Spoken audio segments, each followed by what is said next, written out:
When she said the album was written in blood, this is what I was imagining.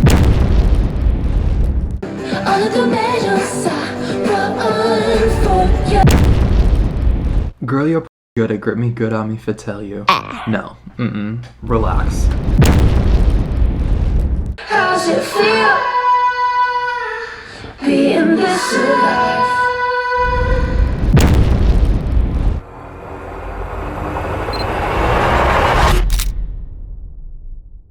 Hi girls and gays.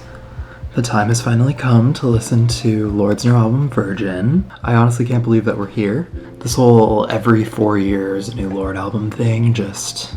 I don't know. I hate it and I love it at the same time. I feel like I need 4 years to process the previous album. We're the exact same age, like within a few months of each other, so every album just always like taps into something that I didn't even know that I was feeling. I don't think Virgin is going to be any different. Some early reviews coming out have already claimed it to be like the perfect late 20s album, and that's exactly where I am. Yeah, I am so unbelievably excited for this, and I can't believe it's actually finally here. As far as track list, we have 11 tracks. She has samples on a couple tracks based on credits on Genius. So Current Affairs has, it looks like a reggae sample. I'm not exactly sure, I've never heard of this song before, but apparently it samples Morning Love by Dexta Daps. And then as soon as the credits came out, everybody realized that If She Could See Me Now had a Suga Suga by Baby Bash sample. When she had the listening party in New York, I listened to like 4 seconds of the live and I heard that sample and I was like, yeah, so perfect. Also figured out that GRWM is not Get Ready With Me, it's Grown Woman. I talked about it a little bit in the What Was That Men of the Year video that I already put out, so any more thoughts on that, you want to go check that out, I'll leave a link. Credits on this, we have Lorde and Jimmy Stack on every single track. And then outside of that, we have Dan Nigro on a couple. He worked on What Was That? And then it also looks like he worked on Broken Glass. Andrew Aged was in a band a while ago called Ink No World that I loved. And lately he hasn't really worked with anyone or done anything. Hey!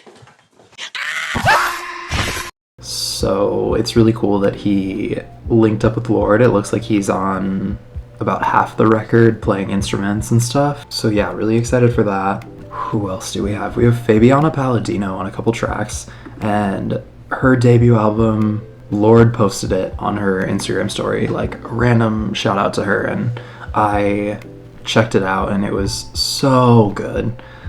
Cannot recommend it enough. Even though we do have a little bit of a Nepo baby situation because her dad is Pino Palladino, who is like one of the most legendary bass players of all time, but whatever. Fabiana's worked with Jessie Ware and Sampha on some stuff recently, and then her solo album is out and it's incredible. We have Buddy Ross on Grown Woman, and Buddy Ross is like absolute legend. His top credits are with Frank Ocean, Travis Scott, Don Toliver, Vampire Weekend, Bon Iver, Hozier, Troye Sivan, Haim, Miley Cyrus, like he's just worked with so many sick ass people.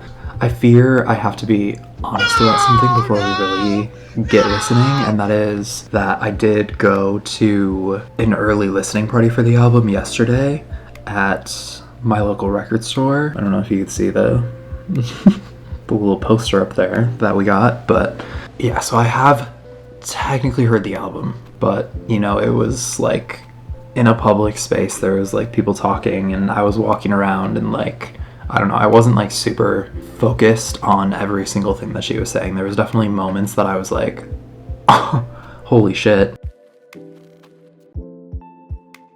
But for the most part, I really needed like a sit down and listen to it. I need a headphones listen as well. Obviously, I'm gonna do that right after I'm done filming. But yeah, so I have heard it, but like for all intents and purposes, this is still like a first reaction to everything. I didn't like really hone in and focus on anything while I was in the store listening. So the first track is Hammer, which was a single. I did film listening to it when it came out last week, so I'll throw in my reaction to that. Okay, we have the ultrasound tour snippet. Don't know if it's love or if it's ovulation when you're holding a hammer. When you're holding a hammer, everything looks like a nail. Now I know you don't deal much in love and affection, but I really do think some days I'm a woman, some days I'm a man. Oh, I don't have the answers. Oh, I have chills. In the madness.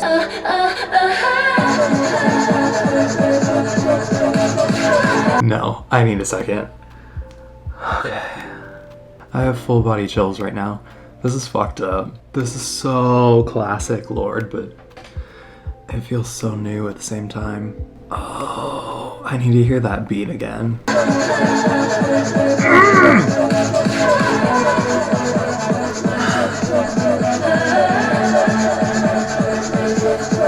Oh.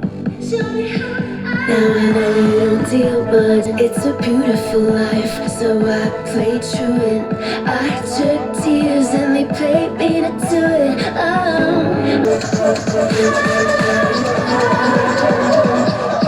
Let it break me down till I'm just a breath, till I'm just a voice living in your head. It's a thunder.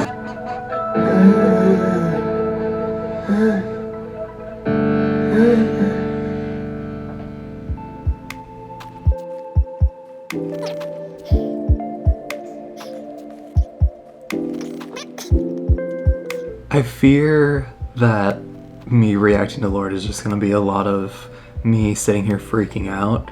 So I'm sorry about that. Clock that T. Clock it. Clock that T. Clock it. That's up there with Greenlight for best album opener from Lorde.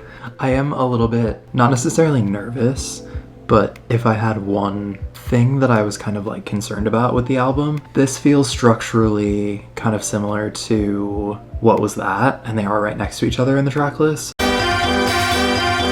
Yeah, really sick album opener. I love it a lot. It's a monthly and a fave. I feel like there's not a lot that I can say about it. Like, she went for very straightforward lyrics on this a lot of the time, so it's not like there's really like deeper meaning to pull out of lines.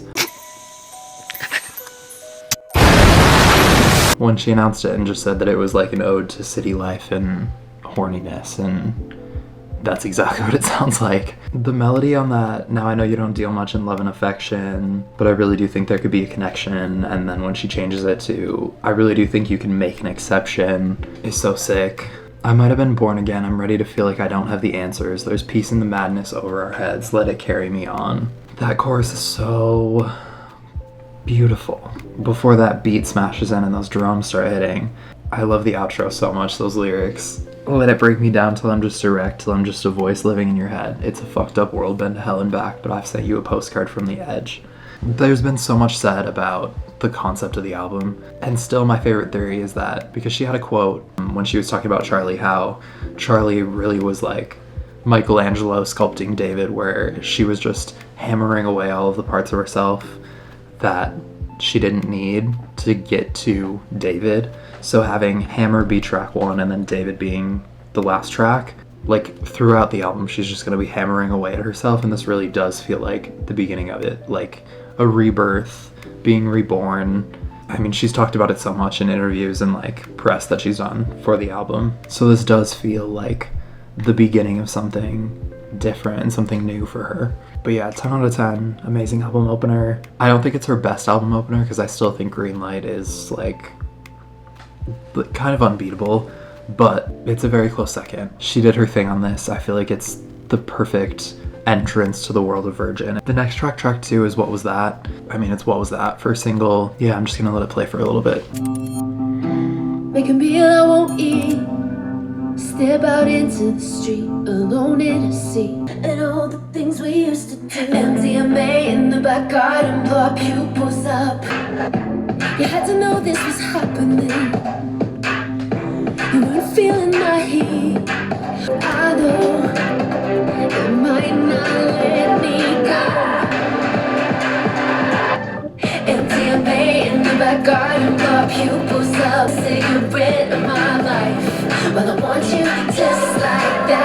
10 out of 10, no notes. What Was That is amazing. It's now become my most played song ever, so that's perfect for me. Yeah, I mean, it's What Was That? It's amazing. I don't really know what else to say about it. And I just want to keep going because I want to hear all of the new shit. So track number 3 is Shapeshifter. It's our longest track on the album, and it's also our first new track. Credits on this one. This one is Lorde and Jimmy, and Andrew H. wrote on this one as well. Oh, and perfect. It looks like Rob Moose did violin and viola on it, so that's great. Rob Moose, for anyone not aware, does all the strings on... Pretty much anytime you hear strings on someone's album, it's Rob Moose. And that's not to discredit all the other people doing strings and shit, but like Rob Moose worked on Phoebe Bridgers stuff, and he's worked with Anthony and the Johnsons, and Bon Iver, Taylor Swift, Gracie Abrams, Sabrina Carpenter, FK Twigs, like... But yeah, track 3, Shapeshifter. Let's go. Chewing gum, Oh. I know. Do you have the stones? Yeah, do you have the sounds? In my room, we can do anything you want. Oh, she be fucking. Everyone is fine without him. Why can't stop? Giving nothing personal, so I'm not affected.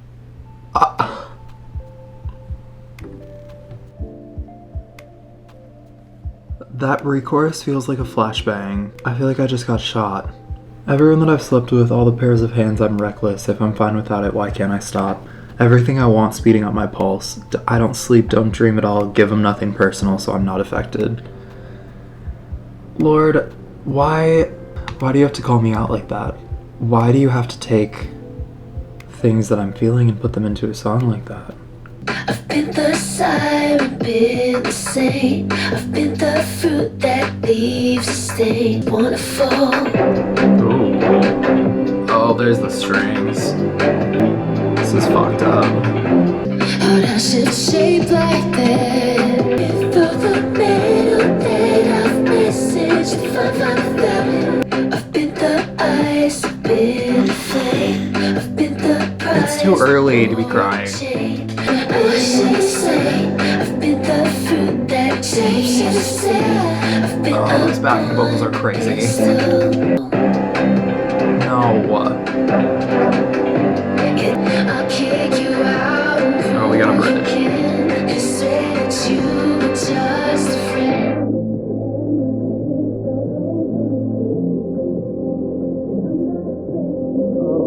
Not affected. Those vocals. Oh. Oh, let it fade out a little. Mm-mm. Mm-mm. Mm-mm. Mm-mm. No. I actually don't know if I can listen to this album. There's 7 new songs and that one already fucking destroyed me. Yeah, the lyrics on that, crazy. The production, not my favorite kind of vibe, that like 2-step kind of garage beat. I don't love, but it still sounds good. It's really well produced. The lyrics alone are making that a monthly and a fave. Like, this album is about to destroy me and piss me off and make me feel so many things. So, yeah, Shapeshifter was crazy. That idea of like when you're in not even necessarily like a whore phase, but just like sleeping with people and you're saying like, I'm not giving like anything personal of myself in this, so I'm not really like affected by this. It doesn't matter to me. It's just like a random hookup, but knowing deep down that it is more than that, and you're still like, whether you think you're being super personal with them or not, like you're still fucking them, so you are. Like, that's such an intimate thing, even if it doesn't necessarily mean anything. Tonight I just want to fall. I've been all of these things. I've been the dice, the magic 8, the siren, the saint. I've been up on a pedestal, but tonight I just want to fall. I just want to be like a regular person and not have to worry about all that. I want to just like tune that part of my life out and be a normal person and fuck someone and like whatever. But at the same time knowing that that part of you is still you. It's not like something you can just turn off and separate yourself from. Yeah. Okay. Yeah. Shapeshifter is amazing. Man of the Year is next. Why she felt the need to put these two next to each other. I feel like I'm just getting like stabbed in multiple places right now. So that's perfect. Man of the Year, track 4. I'm gonna let it play for a little bit. Who's gonna love me like this? Who could give me like this? Switch mouthwash, jerk off. Days go by in a haze. Hear it for the man of the year.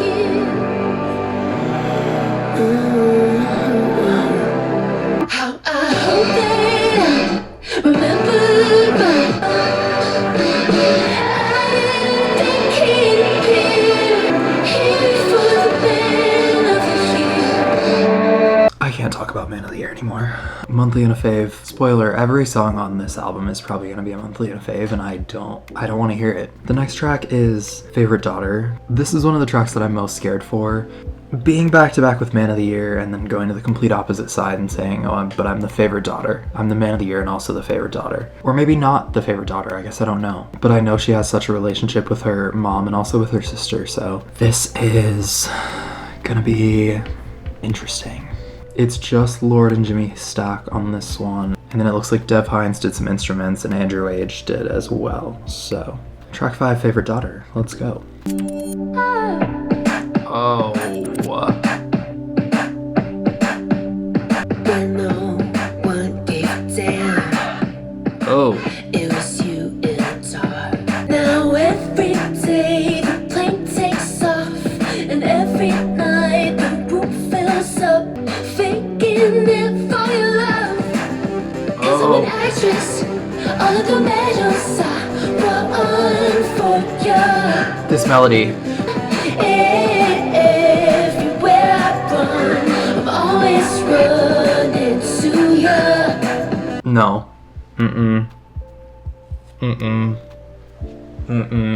That dichotomy of knowing deep down that your parents love you and support you and all of this amazing stuff. I was a singer, you were my fan when no one gave a damn. Like, Lorde knows deep down that she is a star, but at the end of the day, she's just saying that she wants her mom to think of her as a star. This melody on the chorus is destroying me. It's so fucking good. And I sing every word just to you. 'Cause I'm an actress, panic attack just to be your favorite daughter. Breaking my back to carry the weight of your heart. She's gotta stop changing the lyrics in every single pre-chorus and every chorus. Like, oh, bitch, how do you even have that much to say? How do you even think of that? Like, a chorus is supposed to be just, here's what I'm saying, but to change the lyrics every single chorus, like, Lorde is an artist. Lorde is a genius. Why'd you have to dream so big? Why did no one listen when you hit the I'm a good actress.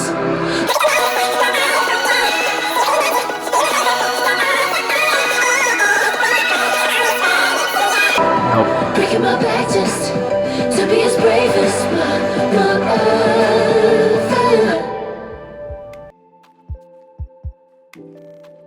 The flip at the end to say, so you could imagine being a favorite daughter. Like, it's not just about me, it's about you being a favorite daughter as well. That generational trauma, stuff getting passed down. Breaking my back just to be as brave as my mother. I just got chills and I could feel the tears a little bit. Let me lock in. Favorite Daughter is a monthly and a fave again. I want to keep going. We can come back and chat about some songs maybe later if I'm feeling up to it after the album is over. We're not even halfway through. We still have 6 new songs. And Current Affairs is next. Lorde and Jimmy Stack. It's looking like that reggae sample, Morning Love by Dexta Daps, is on this. So I'm interested to see what that sounds like. Andrew Aged and Fabiana Palladino worked on this one as well. So yeah, track number 6, Current Affairs. Let's go. Oh, build those drums. And when I felt it hit, then someone throws a flare. You tasted my underwear, I knew we were fucked. My bed is on fire, mama, I'm so scared. Just spit in my mouth like he's saying a prayer.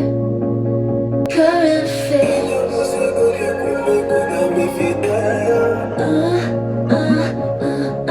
What the fuck is going on? The use of that sample. I'm sorry, what? Girl, your pussy good, it grip me good on me fit tell you. No, relax. You tasted my underwear, I knew we were fucked. He spit in my mouth like he's saying a prayer? Girl, what the fuck is you talking about? But now I'm crying on the phone swearing nothing's wrong, blame it on Current Affairs. What the fuck? On the boat, it was pure and true.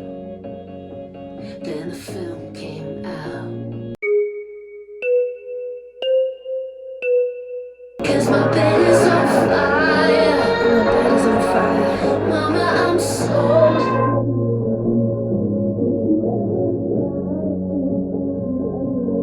But now I'm crying on the phone, swearing nothing's wrong, blame it on. No, I'm ascending. But now I'm high enough to know. Yeah, I think he's gonna blame it on.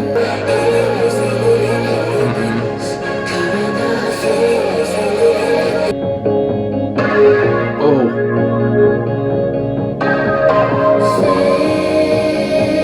Oh, bitch.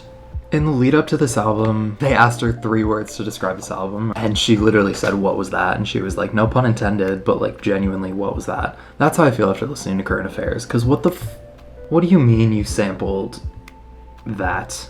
All the lyrics that I already mentioned, but then in the second chorus, when she is like talking and repeating the lines in the background, while she's going fucking crazy with the backing vocals, doing all those runs and riffs. Current Affairs is another monthly and a fave. That's probably the track that I'm gonna need the most time with so far. So much happening in it.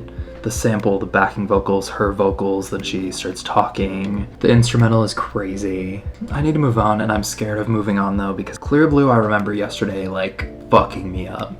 It was the track that people compared to Hide and Seek by Imogen Heap, and I completely see why. I'm not ready to listen to it like right in front of my face and not just in a store playing over the speakers. It is Lorde and Jimmy Stack on it, and that's it on the whole thing. It's just those two.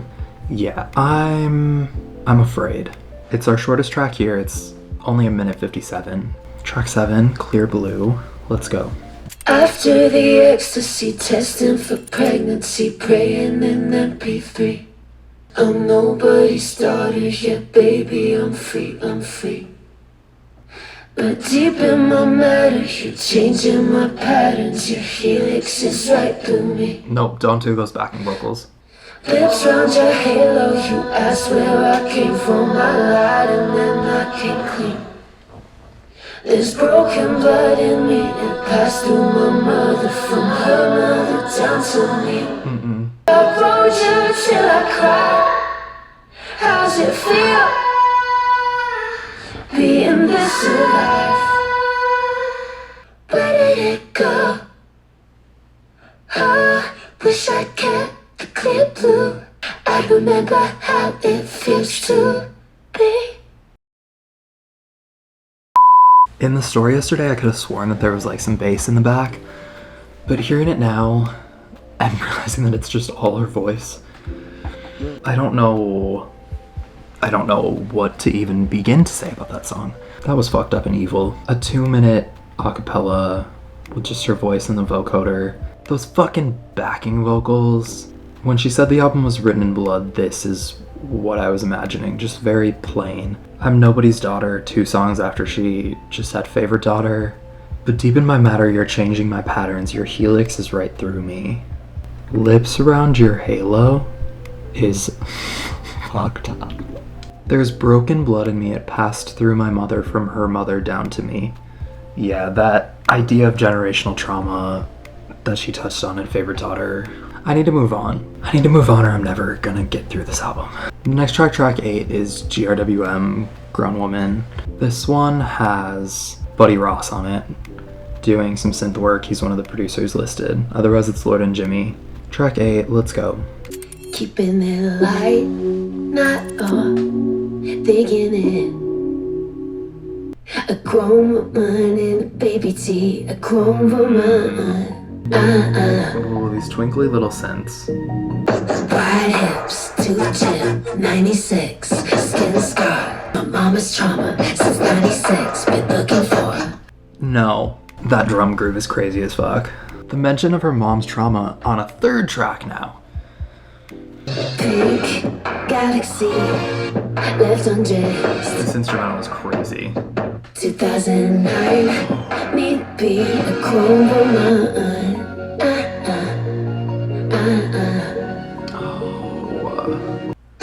Wide hips, soft lips, my mama's trauma since 96, been looking for a grown woman. Been looking for a grown woman.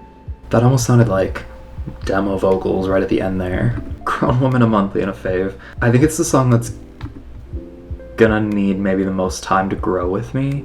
I don't know how to phrase this in a way that isn't annoying, but it feels like so much of this album is based around femininity and womanhood, and obviously I'm not a woman, so I feel like there's certain things that I just like will not get, and that's totally fine.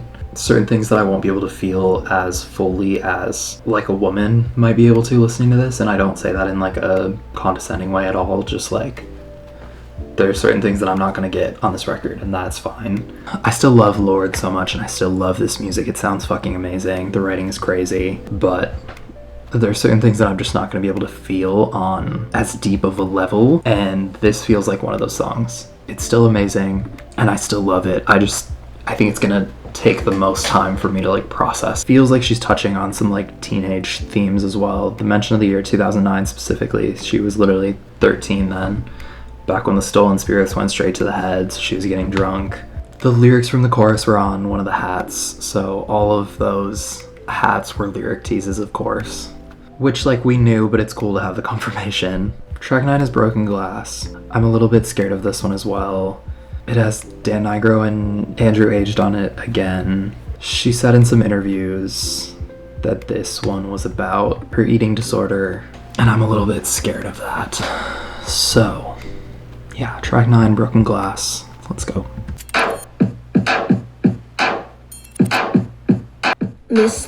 No.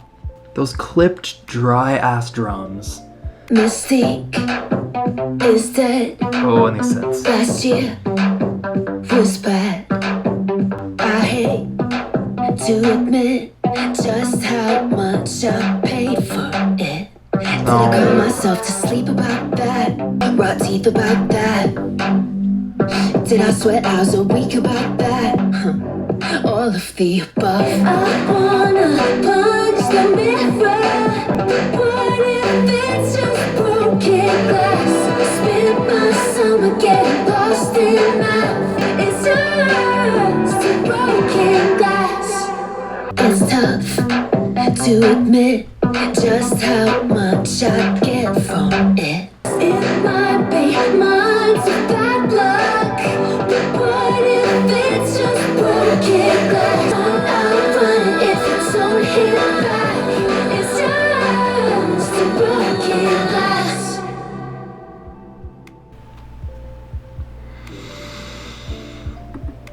Yeah, that one hurt.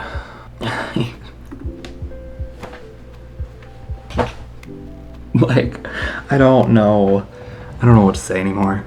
Broken Glass is a monthly and a fave. It feels like maybe the most straightforward song here. There isn't like a ton of crazy shit happening with the instrumental. The chorus, she doesn't change up on it, but I think it works in its favor just because of how insane the lyrics are and how personal it is. This is like kind of a sister song to Grapefruit by Tuvlo. I mean, there isn't really anything that I can like say or sit here and critique or talk about at all. Like, it's just so amazing that a song like this can exist, that she was able to put this out. I mean, we still have 2 tracks left. I completely understand why she was scared about putting this album out and nervous about the reception to it and everything. And it very much is written in blood. So we only have 2 tracks left. I kind of just want to not speedrun them, like still need to listen to them, but just get through them, and then we can come back and like try and process a little bit of what's happened. So track 10 is If She Could See Me Now. This one has the Sugar Sugar sample, and then otherwise it looks like it is... Oh, we got a lot of people on this. Buddy Ross did some synths, Andrew Aged is on this one, Viviana Palladino co-wrote on it, we still have Lorde and Jimmy obviously. So yeah, track 10, If She Could See Me Now. Let's go. In the city, I hear the voices of the ancients. They're calling for us that would drown so many other bitches. Got me lifted, feeling so gifted. Oh, this one feels nasty. In the gym, I'm exercising all my demons. I pick a song and listen to it. Everything else falls away.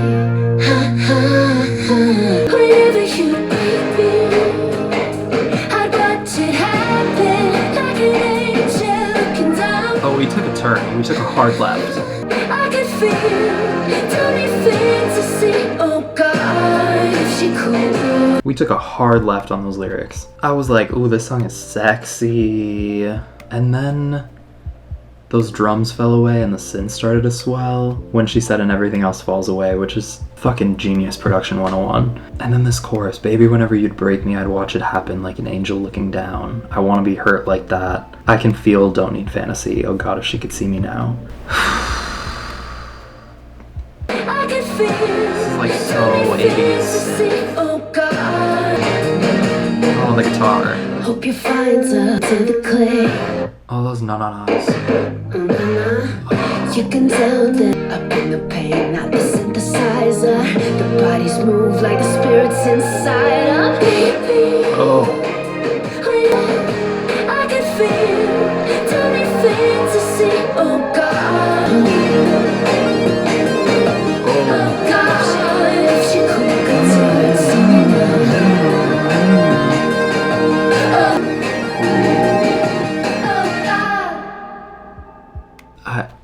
Another monthly and a fave. There's nothing else. The song is fucking sick.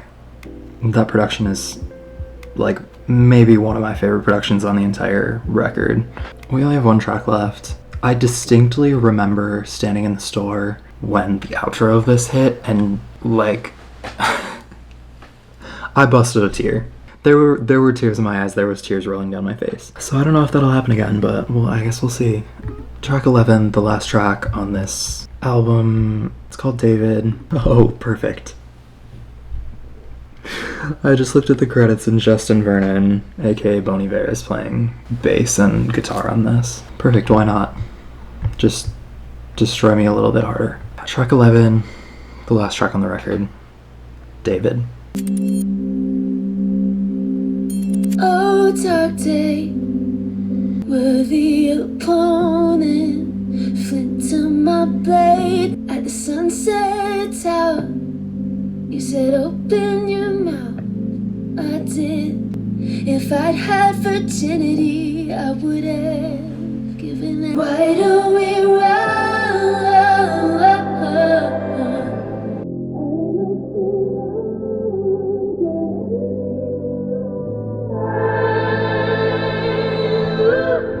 Nope. Nope. Finally, the mentioning of virgin and virginity. If I'd had virginity, I would have given that too. Like, she loved this man so much that she was trying to give him things that she couldn't even give. Things she didn't even have to give anymore. Uppercut to the throat, I was off guard. Pure heroin mistake, kill for featherweight. No. No. No. We did not just get a pure heroin reference. I know her past relationship was with someone in the music industry, And now she's unsure if it was real or if it was just she was young blood to get on tape. She was someone young to exploit. Yeah, pure heroin mistaken for featherweight. The Genius annotation says, the phrase mistaken for featherweight suggests that despite her emotional depth and creative force, she was underestimated, either in a relationship or by the public. I need to finish this. We have like a minute 40 left. Oh my God! Let myself sing again for you. Said, why do we run? I made you God, cause it was all.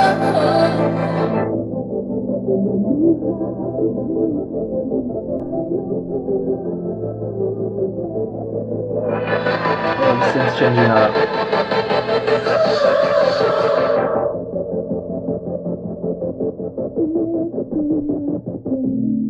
No, don't do this. Am I ever gonna love again until you understand? Tell it to him.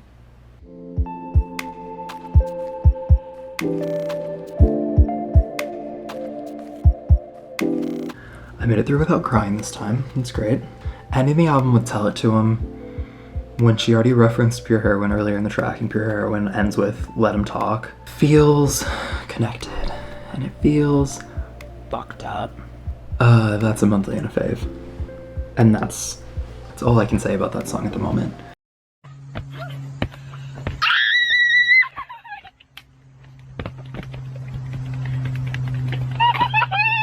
So that was Virgin by Lorde.